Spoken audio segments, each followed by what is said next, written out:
Panibagong araw na naman mga katito-katita dito sa Riyadh, Saudi Arabia.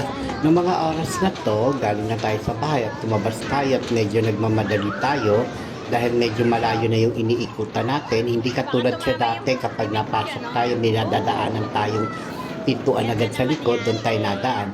Dahil isinara na nga yung likod, kaya kailangan natin umikot at medyo malayo. Sa mga panahon na to ay sobrang tarik lang araw dahil alas 12 na siya ng tanghali, alas 12:15 na siya ng tanghali.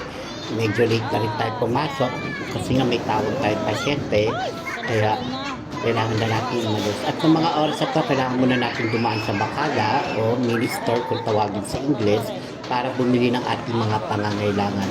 At ng mga oras na to, medyo tahimik at hindi masyadong marami ang tao, kaya kailangan natin magmadali dahil yung ating pasyente ay parating na ng mga ilang minuto na lang. Ganito talaga tayo dito sa Saudi Arabia. Lagi tayong nabili araw-araw, hindi tayo nag-i-stocks. Kasi kung mag-i-stocks tayo at hindi kasi tayo nakapagluto ng ilang araw na kumakain lang tayo ng mga pagkain na okay naman, pero pagdating sa gabi, kumakain naman tayo katulad ng mga labna, yung mga pagkain na pang midnight dinner. Hindi siya nakakataba kasi medyo nagkakalaman tayo ng gusto. Habang nagkakalaman tayo, lumalaki din yung ating dibdib. Kaya yung mga nagtatanong about sa aking dibdib, natural lang po yan. At ito naman yung buhay natin ng aking anak sa Pilipinas. Nasa school sila, bali yung oras na to, bali break time nila at nasa playground sila. Nakakatuwa din pagmasya ng mga bata kasi nakikita at nakakahalubilo nila yung iba't ibang klase ng tao, makaklase nila, nakakasama nila. Itong aking anak medyo maligalig, maliksi, kaya ganun lang talaga, mahirap naman na pagbawalan at sawayin natin as long as hindi sila nasasaktan o hindi sila madidisgrasya. Kaya sa may mga anak dyan, okay lang ibigyan natin sila ng tamang gawi o tamang asal para matutunan nila yung tamang pag-uugali habang sila'y lumalaki. Masaya din maging bata kasi pinagdaanan din naman natin yan. Kaya kailangan lang natin ng suporta at tamang gabay para sa kanila.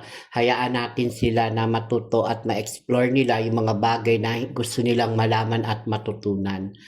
Kaya salamat naman sa Diyos, mga ilang taon na lang ay matututo na yan siyang mag-aral na mag-isa o pumunta sa school na mag-isa na para at least kahit paano maranasan niya talaga yung tunay at pagiging isang bata. Salamat naman sa mga pagkakataon ng aking kapatid ay maalaga at mapagmahal talaga sa anak. Hindi siya nagpapabaya, binibigyan niya talaga ng tamang development at gabay tulad ng pagpapalaki niya sa kanyang mga anak at sa kanyang mga apo. Kaya ganyan talaga ang aking kapatid, napakabait niya pagdating sa mga bata. Although natural lang yung maiinis minsan, natural lang din yung nagagalit minsan, natural lang yan sa pagiging isang ina. Kaya at least ang aking kapatid ay natuturo siya ng tamang gabay at tamang asal na lumalaki na mabuti at mabait ang aking anak. At ng mga oras naman na to ay kailangan niyang mag-color ng kanyang book o yung coloring book, kailangan niyang pag-aralan ang tamang gabay ng pagkukulay. Unti-unti at least madidevelop din naman yan sila.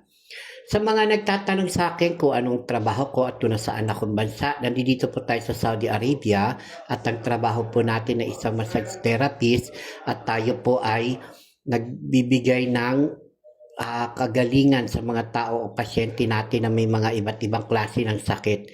Ganyan po talaga ang buhay natin bilang OFW. Pagpasensyahan nyo na may mga ibang boses na umahalo kasi meron siyang dumating na bisita o may dumating kami na pasyente na naghihintay sa akin. Maraming salamat. God bless you all guys. So ay pagpalain kayo ng Diyos. Salamat sa mga nagbibigay ng star. Tuloy lang tayo.